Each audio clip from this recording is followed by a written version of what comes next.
Ang multo sa videoke bar. Karaniwan na sa akin ang magtungo sa isang videoke bar tuwing weekend, lalo na sa bar na malapit sa amin sa Cavite. Ito na ang aking takbuhan para maibsan ang pagod at stress sa trabaho. Nakagawian ko na rin ang kumanta ng mga paborito kong kanta habang umiinom ng malamig na beer.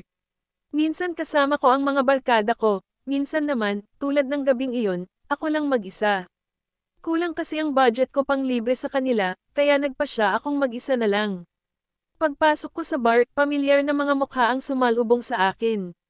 Mga kilalang tambay na rin sa lugar. Umupo ako sa paborito kong mesa, malapit sa stage kung saan nakalagay ang videoke machine.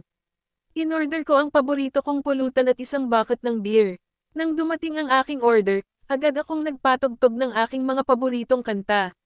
Sinimulan ko sa Just Once, at sinundan ng Waiting for Your Love.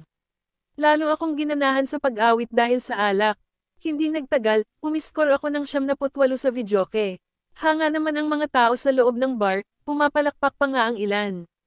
Maya-maya, lumapit sa akin ang isang babae. Maganda siya, may taglay na lungkot sa kanyang mga mata. Parang nakikilala ko na siya, pero hindi ko moari kung saan.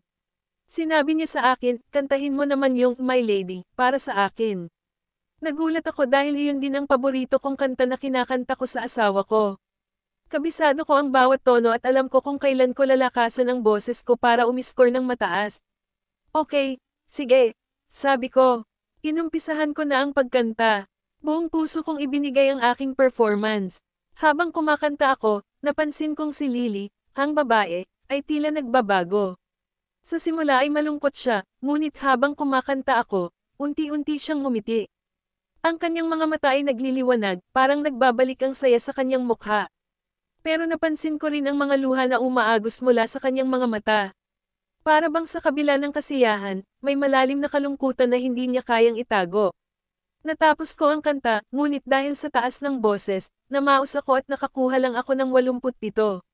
Pagkatapos kong kumanta, lumingon ako kay Lily upang itanong kung nagustuhan niya ang aking pag-awit, ngunit bigla na lang siyang nawala. Para bang naglaho siya na parang bula. Kinilabutan ako at agad na tumayo. Lumapit ako sa waiter at tinanong kung may napansin siyang babae sa mesa ko. Sir, wala naman po, sagot ng waiter. Pero ang galing niyo pong kumanta. Parang may kinakantahan kayo sa tabi niyo. Galing po. Lumapit din ang ilang mga hot chicks na naroon at sinabi, ang galing mo kumanta, parang may inspirasyon ka. Sino ba yung kinakantahan mo? Naguluhan ako sa kanilang mga sagot. Napatanong ako sa sarili, sino nga ba si Lily? Bumalik ako sa mesa ko at iniisip ang mga nangyari. Habang nagmumuni-muni, lumapit ang bartender. Sir, mukhang kailangan nyo ng isa pang round. Mukhang natakot kayo biro niya.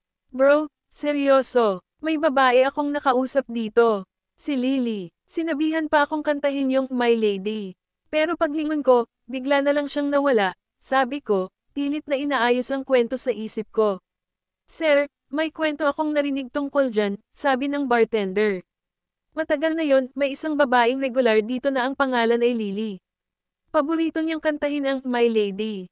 Isang gabi, bigla na lang siyang hindi bumalik. May mga nagsasabi na naaksidente siya at namatay. Mula noon, may mga nagsasabing nakikita pa rin nila siya dito, lalo na kapag may kumakanta ng paborito niyang kanta. Hindi ako makapaniwala sa aking narinig. Pumasok ako sa banyo at tinignan ang aking sarili sa salamin, binabakas ang mga palad ko sa mukha ko upang siguraduhin na hindi ako lasing. Naisip ko na baka dala lang ng alak ang lahat ng iyon, ngunit napakalapit ng mga detalye. Kinabahan ako at nagpasya na umuwi na. Habang naglalakad ako palabas ng bar, narinig ko ang kanta na, Be My Lady, na tumutugtog muli. Bumilis ang tibok ng puso ko at napalingon ako sa likod. Walang tao sa videoke map.